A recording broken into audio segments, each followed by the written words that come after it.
ಚಳ್ಳಕೆರೆ ತಾಲೂಕು ಸರ್ಕಾರಿ ಪದವಿ ಪೂರ್ವ ಕಾಲೇಜಿನ ಆವರಣದಲ್ಲಿ ಚಿತ್ರದುರ್ಗ ಜಿಲ್ಲಾ ಪೊಲೀಸ್ ಸಹಯೋಗದ ಅಡಿಯಲ್ಲಿ ಚಳ್ಳಕೆರೆ ಪೊಲೀಸ್ ಠಾಣೆಯ ವತಿಯಿಂದ ಮಾದಕ ವಸ್ತುಗಳ ನಿಷೇಧ ಕುರಿತು ಜಾಗೃತಿ ಕಾರ್ಯಕ್ರಮ ನಡೆಯಿತು.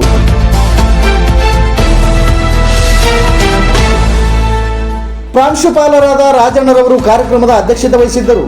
ಮುಖ್ಯ ಅತಿಥಿಗಳಾಗಿ ಆಗಮಿಸಿದ ಚಿತ್ರದುರ್ಗ ಜಿಲ್ಲಾ ಹೆಚ್ಚುವರಿ ಪೊಲೀಸ್ ಅಧೀಕ್ಷಕರಾದ ಡಾಕ್ಟರ್ ಶಿವಕುಮಾರ್ ರವರು ಸಭೆಯನ್ನುದ್ದೇಶಿಸಿ ಮಾತನಾಡಿ, ಮಾದಕ ವಸ್ತುಗಳಿಂದ ದೂರ ಇರುವುದು ಉತ್ತಮ ಹಾಗೂ ಉತ್ತಮ ಆರೋಗ್ಯವನ್ನು ಕಾಪಾಡಿಕೊಂಡು ಜೀವಿಸುವುದು ಕೂಡ ಮನುಷ್ಯನ ಅತ್ಯಂತ ಜವಾಬ್ದಾರಿಯಾಗಿರುತ್ತದೆ ಎಂದು ತಿಳಿಸಿದರು. ಅವರು ಮುಂದುವರೆದು ಮಾತನಾಡಿ, ವಿದ್ಯಾರ್ಥಿಗಳಿಗೆ ಹಾಗೂ ಸಾರ್ವಜನಿಕರಿಗೆ ಕಾನೂನು ತಿಳುವಳಿಕೆ ಮೂಡಿಸುವುದರ ಜೊತೆಗೆ ಮಾದಕ ವಸ್ತುಗಳು ಸೇವಿಸುವುದರಿಂದ ಹಲವಾರು ಕಾಯಿಲೆಗಳು ಸಂಭವಿಸಿ ಅನಾರೋಗ್ಯದಿಂದ ಬಳಲುವಂತಾಗುತ್ತದೆ. ಇದನ್ನು ತಡೆಗಟ್ಟಲು ಉತ್ತಮ ಆರೋಗ್ಯ ಕಾಪಾಡಿಕೊಂಡು ಪ್ರತಿಯೊಬ್ಬರು ಕಾನೂನು ಪಾಲನೆ ಮಾಡಬೇಕು ಎಂದು ತಿಳಿಸಿದರು.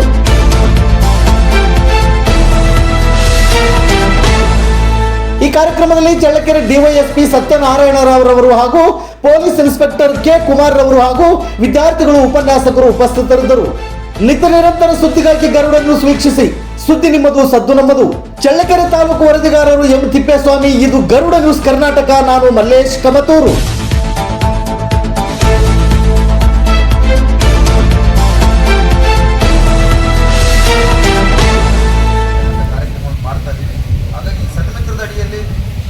ವಾಚ್ ಮಾಡ್ತಾ ಇದೀವಿ. ಅದನ್ನು ಕೂಡ ನಾವು ಅವ್ರಿಗೆ ಈಗ ಯಾವ್ದಾದ್ರು ಒಂದು ಹೋಗಿ ಈ ಥರದ ದುಶ್ಚಟಗಳು ಬಲಿ ಆಯ್ತು ಅಂತಂದರೆ ನಮಗೆ ಪೊಲೀಸ್ ಯೂನಿಫಾರ್ಮಲ್ಲಿ ಹೋಗ್ಬಾರ್ದು, ಕೌನ್ಸಿಲಿಂಗ್ ಮಾಡ್ಬೇಕಾದ್ರೆ ಏನೋ ಸಿವಿಲ್ ಡ್ರೆಸ್ಸಲ್ಲೇ ಕರ್ಕೊಂಡು ಹೋಗಬೇಕು. ಮತ್ತು ಹೆಣ್ಮಕ್ಳಿದ್ರೆ ಕಂಪಲ್ಸರಿ ನಮ್ಮದು ಮಹಿಳಾ ಕಾನ್ಸ್ಟೇಬಲ್ ಅವ್ರ ಜೊತೆಗೆ ಹೋಗ್ಬೇಕು. ಈ ಥರ ಸಾಕಷ್ಟು ಕಾರ್ಯಕ್ರಮಗಳಿದ್ದಾವೆ. ಅವೆಲ್ಲ ಹೇಳ್ಕೊಂಡು ಭಾಷಣ ಕೂಡ ತುಂಬ ದೊಡ್ಡದಾಗುತ್ತೆ. ಹಾಗಾಗಿ ಈ ಥರದೊಂದು ಕಾರ್ಯಕ್ರಮ ಸಂಯುಕ್ತ ಅನ್ನೋ ಒಂದು ಕಾರ್ಯಕ್ರಮದಲ್ಲಿ ನೀವೆಲ್ಲೂ ನಿಮ್ಮ ಚಟುವಟಿಕೆಗಳನ್ನು ಗಮನಿಸಿ. ನಾವೇ ಅಂದ್ಕೊಳ್ತೀವಿ ನಮಗೆ ಯಾರು ನೋಡೋದಿಲ್ಲ ಅಂತ ನೀವು ಭಾವಿಸಿರ್ತೀರಿ. ಆದರೆ ಪ್ರತಿಯೊಂದು ಹಂತದಲ್ಲೂ ಕೂಡ ನಾವು ಬೇರೆ ಬೇರೆ ಇಲಾಖೆಯ ಸಹಯೋಗದಲ್ಲಿ ಇದೆಲ್ಲವೂ ಕೂಡ ಮಾಡ್ತಾ ಇರ್ತೀವಿ. ಇದ್ರ ಜೊತೆಗೆ ವಿಶೇಷವಾಗಿ ನಮ್ಮಲ್ಲಿ ಸಾಕಷ್ಟು ಇಲ್ಲಿ ಕಡಿಮೆ ಚಳ್ಳಕೆರೆ ಭಾಗದಲ್ಲಿ ನಾನು ಗಮನಿಸಿಲ್ಲ, ಆದರೆ ಚಿತ್ರದುರ್ಗದಲ್ಲಿ ನೋಡ್ತಾ ಇದ್ದೀವಿ. ಎಲ್ಲ PUC ಮಕ್ಕಳು ಬೈಕ್ ತರ್ತಾರೆ.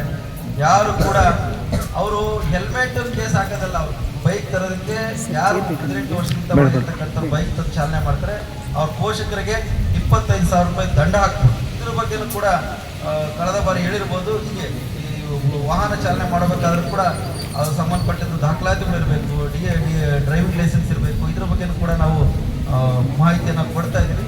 ನಿಮ್ಮ ಜೊತೆಗಿರ್ತಕ್ಕಂಥ ಈ ಥರದ್ದು ಏನಾದರೂ ಇದ್ದರೆ ಈ ಕಡೆ ಭಾಗದಲ್ಲಿ ವಿಶೇಷವಾಗಿ ಈಗ ನಮ್ಮ ಮೈಸೂರು, ಮಂಡ್ಯ ಆ ಕಡೆ ಎಲ್ಲ ನಾವು ಕೆಲಸ ಮಾಡ್ಕೊಂಡ್ಬಂದಿದ್ದೀವಿ. ಅವೆಲ್ಲ ಶಿವಮೊಗ್ಗ ಈ ಕಡೆ ಹೋದ್ರೆ ಸ್ವಲ್ಪ ಅವ್ರಿಗೆ ಕಾನೂನು ಬಗ್ಗೆ ಒಂದು ಅರಿವಿರುತ್ತೆ. ಇಲ್ಲಿ ಏನಾಗಿದೆ, ಒಂದು 100 ಗಾಡಿ ಹಿಡ್ಕೊಂಡ್ರೆ ನಮಗೆ ಒಂದು 10-20 ಗಾಡಿ ಸಿಕ್ಕಿರೋದು ಇನ್ಸೂರೆನ್ಸ್ ಇರ್ಬೋದು. ನಾವೀಗ ಗುರುತಿಸ್ತಕ್ಕಂಥದ್ದು ಸುಮಾರು 296 ಜನರ ಮಾದಕ ವ್ಯಸನಗಳನ್ನು ನಾವು ಗುರುತಿಸಿದ್ವಿ. ಇದು ಸರ್ಕಾರದಲ್ಲಿ ಏನಂತಂದರೆ ಬರೀ ಅವ್ರ ಮೇಲೆ ಕೇಸ್ ಹಾಕಿ ಜೈಲಿಗೆ ಹಾಕಿ ಅದು ಸುಧಾರಣೆ ಮಾಡೋದಂತಲ್ಲ. ಈಗ ಮೊದಲೆಲ್ಲ ಜೈಲುಗಳು ಅಂತ ಕರಿತೀವಿ. ಈಗ ಜೈಲುಗಳನ್ನ ಈಗ ಏನು ಮಾಡಿದ್ದಾರೆ ಅಂದರೆ ಸುಧಾರಣಾ ಕೇಂದ್ರಗಳು ಅಂತ ಮಾಡಿದ್ರು. ಈ ಕರೆಕ್ಷನಲ್ ಸೆಂಟರ್ಸ್ ಅಂತ ಮಾಡಿದ್ರು. ಈಗ ಜೈಲಂತ ಹೋಗಿ ಹೊಡೆದು ಜೈಲಿಗೆ ಹಾಕ್ಬಿಡುತ್ತೆ. ಅದು ಜೈಲನ್ನು ಕೂಡ ಸುಧಾರಣೆ ಅಂದರೆ ಹೋಗ್ತಕ್ಕಂಥ ಜೈಲಿಗೆ ಹೋಗ್ತಕ್ಕಂಥವ್ರು ಮತ್ತೆ ಬಂದು ಅಫೆನ್ಸ್ ಮಾಡಬಾರ್ದು, ಅಲ್ಲಿ ಸುಧಾರಣೆ ಆಗಿ ಬರಬೇಕು ಅನ್ನೋ ದೃಷ್ಟಿಯಿಂದ ಮಾಡ್ತಾರೆ. ಹಾಗಾಗಿ ಜೈಲಿಗೆ ಹೋಗೇ ಸುಧಾರಣೆ ಹಾಕ್ಬೇಕಂತೇನಿಲ್ಲ. ನಮ್ಮ ಸಮಾಜದಲ್ಲಿ ನಮ್ಮೊಟ್ಟಿಗೆ ಇಲ್ಲೇ ಪೋಷಕರಾಗಿರ್ಬೋದು ಅಥವಾ ನಿಮ್ಮ ಬೋಧಕರ ಉಪನ್ಯಾಸಕರಾಗಿರ್ಬೋದು, ನಮ್ಮ ಪೊಲೀಸ್ ಇಲಾಖೆ ಆಗಿರ್ಬೋದು, ಬೇರೆ NGOದರಾಗಿರ್ಬೋದು, ಇಲ್ಲೇ ಸುಧಾರಣೆ ಮಾಡ್ತಕ್ಕಂಥ ಕೆಲಸವನ್ನು ಮಾಡಬೇಕನ್ನೋ ದೃಷ್ಟಿಯಲ್ಲಿ ಈ ಥರದೊಂದು ಸನ್ಮಿತ್ರ ಕಾರ್ಯಕ್ರಮದಲ್ಲಿಯೂ ಕೂಡ ನಾವು ಸಾಕಷ್ಟು ಕೆಲಸಗಳು ಮಾಡ್ತಾ ಇದ್ದೀವಿ. ಮೊದಲೆಲ್ಲ ಏನು ಮಾಡ್ತಿದ್ರು ಹಳ್ಳಿಗಳಲ್ಲಿ ಗಾಂಜಾದು ಅದು ಅವೇರ್ನೆಸ್ ಇರಲಿಲ್ಲ. ಎಲ್ಲರೂ ಗೊತ್ತಿದೆ. ಈಗ ಆಲ್ಮೋಸ್ಟ್ ಪ್ರತಿ ಹಳ್ಳಿಲಿ ಎಂಥ ರೈತರು ಆಗಿದ್ರು ಕೂಡ ಅನಕ್ಷರಸ್ಥರಿದ್ರು ಕೂಡ ಇದು ಬೆಳಿಬಾರ್ದು ಅಂತ. ಅವಾಗೆಲ್ಲ ಹಸುಗೆ ಅಥವಾ ಎತ್ತುಗಳಿಗೆ ಹರಿದು ಕುಡಿಸೋದಕ್ಕೆ ಅಥವಾ ಬೇರೆ ಬೇರೆ ಅದಕ್ಕೆಲ್ಲ ಮಾಡ್ತಾ ಇದ್ವಿ. ಇತ್ತೀಚೆಗೆ ನೀವು 4 ಗಂಟೆಗೆ ನೋಡಿದ್ವಿ ಸುಮಾರು 28 kg ಹೆಚ್ಚು ಗಾಂಜಾ ಬೆಳೀತಾ ಇದ್ವಿ. ಇದೇ ರಾಮಪುರದಲ್ಲಿ ಸುಮಾರು 4 ಎಕರೆ ಹಾಕಿದ್ವಿ. 4-5 ವರ್ಷಕ್ಕೆ ಇದೆಲ್ಲ ಪೇಪರ್ ಟಿವಿಯಲ್ಲಿ ನೋಡಿದ್ವಿ. ಆದರೆ ಈ ಥರದ್ದು ಹಣವನ್ನು ಸಂಪಾದನೆ ಮಾಡಬೇಕು ಅನ್ನೋ ದೃಷ್ಟಿಯಿಂದ ಬೆಳೆದಿರ್ತಕ್ಕಂಥ ಗಾಂಜಾ ಎಲ್ಲಿ ಹೋಗುತ್ತೆ, ಮತ್ತೆ ಈ ಥರದ್ದು ಸ್ಕೂಲು